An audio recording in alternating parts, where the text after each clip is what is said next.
السلام عليكم، يا رب تكونوا بخير. تعالوا نشوف ازاي ممكن نعمل ارض متغطية بالسنو او بالتلج بالشكل ده، وكمان ازاي ممكن نعمل الاوبجكتس متغطية كمان هي بالتلج بالشكل ده وبمنتهى السهولة من غير اي مجهود.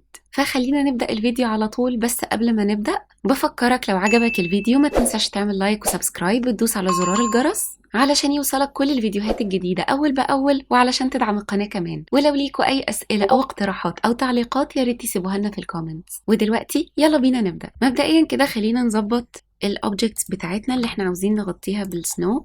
فخلينا مثلا نيجي على الكيوب الأساسي ده ونرفعه فوق شوية بجي زد، وبعدين هروح على الموديفايرز وهعمل اد موديفاير بيفل موديفاير. هعلي السيجمنتس بس شوية حاجة زي كده، وهعمل كليك يمين وشيد سموث. وبعدين ممكن نعمل اد مش يوفي سفير جي زد هي كمان وجي واي، وهجيبها على جنب وكليك يمين وشيد سموث. واخر حاجة هعملها ان انا هعمل اد مش بلين وهعمل سكيل وهكبرها حاجة بالشكل ده علشان هي كمان نغطيها بالسنو. خلينا نعمل كنترول A وابلاي سكيل علشان نضمن ان كل حاجة مظبوطة معانا. دلوقتي الحاجة اللي انت محتاج تعملها ان انت هتروح على الاديت والبريفرنسز، وهتيجي من السيرش هنا وهتكتب كلمة سنو. هيطلع لك اد اون موجود في البرنامج نفسه اسمه ريل سنو، هيبقى مش متعلم عليه بالشكل ده. كل اللي انت محتاج تعمله ان انت تعلم عليه، وبكده الاد اون ده هيبقى معاك. بعد كده خلينا نتأكد ان السيتنجز مظبوطة علشان البرنامج ما يتقلش معاك، لانه الاد اون ده ممكن يبقى تقيل شوية على البرنامج او على الجهاز. فانا هروح من ايفي وهخليها سايكلز، وده علشان نشوف الشكل كويس.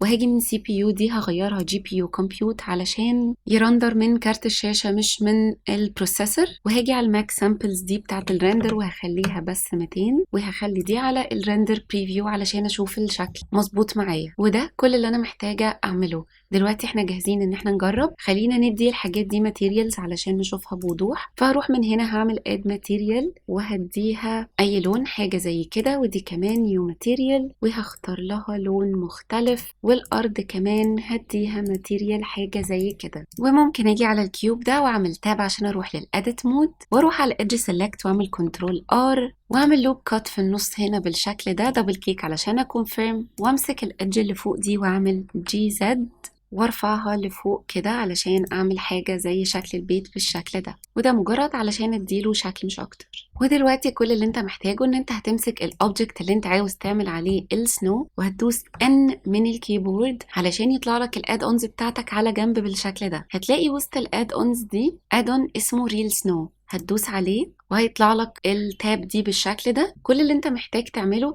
ان انت هتدوس اد سنو وهتستنى شوية، وبكده هتلاقي ان هو لوحده ضاف لك السنو بتاعك. طيب نفس الكلام لو رحنا على الكورة دي مثلا هنعمل اد سنو هيضيف لك السنو بتاعك. طيب الموضوع بس كده؟ لا، انت ممكن ان انت تروح مثلا لو انت مش عاجبك السنو ده تروح تعمل ديليت وتظبط من هنا الهايت اللي هو ارتفاع التلج نفسه، والكفرج اللي هو التغطية بتاعة التلج. ممكن تقلل دي وتقلل دي وترجع تاني تختار العنصر اللي انت عاوز تغطيه بالتلج وتعمل اد سنو، وبكده هو هيقلل لك حجم التلج وهيقلل لك الكفرج. ممكن يكون الفرق ما بانش قوي عشان انا ما قللتش كتير، فخليني مثلا اقلل الكفرج والهايت حاجه زي كده ونعمل اد سنو تاني. هتلاقي ان هو بقى قليل عندك خالص بالشكل ده، لدرجه ان هو بقى عامل زي ما يكون بس ان التلج مجرد ان هو واقع كده على العنصر بتاعك مش اكتر. طيب خلينا نعمل كنترول زد علشان نرجعه تاني زي ما كان. طيب بس كده؟ لا، انت ممكن كمان تعمل اكتر من طبقه تلج فوق بعضها. فانا ممكن دلوقتي اختار التلج نفسه واعمل عليه اد سنو، وبكده بقى عندي طبقتين تلج بالشكل ده.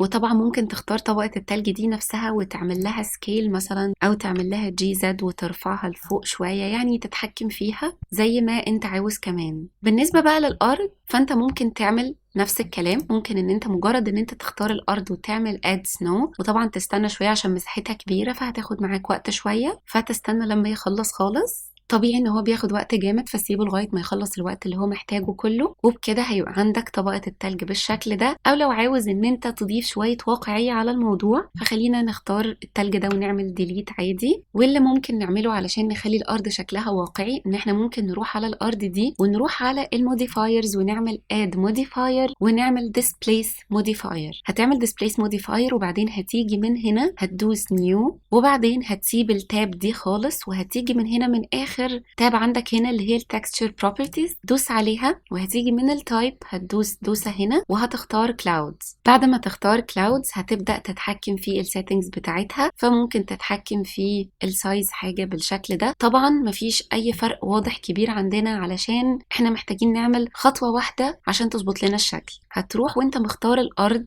تاب على الاديت مود وهتعمل كليك يمين وهتعمل سب ديفايد. لما تعمل سب ديفايد هتلاقيه فتح لك تاب صغيره من هنا، هتروح وهتزود النمبر اوف كاتس على الاخر. ممكن تسيبها بالشكل ده او ممكن تعمل كليك يمين وتعمل سب ديفايد كمان، ده هيكون افضل لو جهازك يستحمل. اول ما تدوس تاب عشان ترجع للاوبجكت مود هتلاحظ الفرق بالشكل ده. هنعمل كليك يمين وشيد سموث وبعدين هنبدا نظبط السايز عندنا والدبث.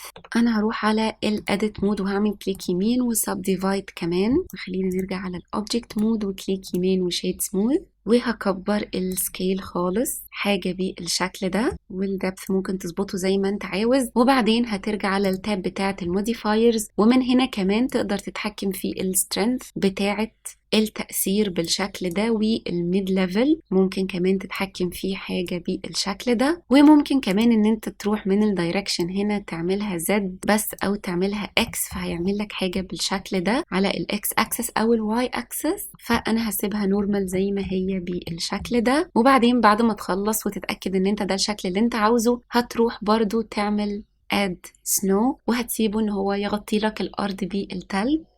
فبقى عندنا حاجة زي كده شكلها كأن التلج مغطي الأرض فعلا بشكل واقعي أكتر بالشكل ده. والحاجة الأخيرة اللي أنا ممكن أعرفها لك في موضوع السنو ده ان انت مش شرط تغطي الاوبجكت كله اللي عندك او تسيبه هو اللي يتحكم في الحاجات اللي يغطيها. فاحنا ممكن مثلا لو رحنا على اليو في سفير دي واخترنا التلج ده وعملنا ديليت واخترت اليو في سفير ورحت تاب على الاديت مود ومن الفيس سيلكت ممكن تختار مجموعة فيسز بس بالشكل ده، وتيجي برضو وتروح تاب على الاوبجكت مود تاني وهتختار من هنا سيلكتد فيسز بس وتعمل اد سنو، وبكده هتلاقي ان هو عمل لك التلج بس على الفيسز اللي انت كنت مختارها. وطبعا زي ما قلنا ممكن تتحكم في السنو ده، فممكن تعمل مثلا جي واي وتحركه على جنب شوية كده، ممكن تعمل ار اكس مثلا وتعمل له روتيت جي زد وتظبطه مثلا على جنب شوية لو انت عاوز تحرك السنو بتاعك، فتقدر تتحكم فيه تماما زي ما انت حابب.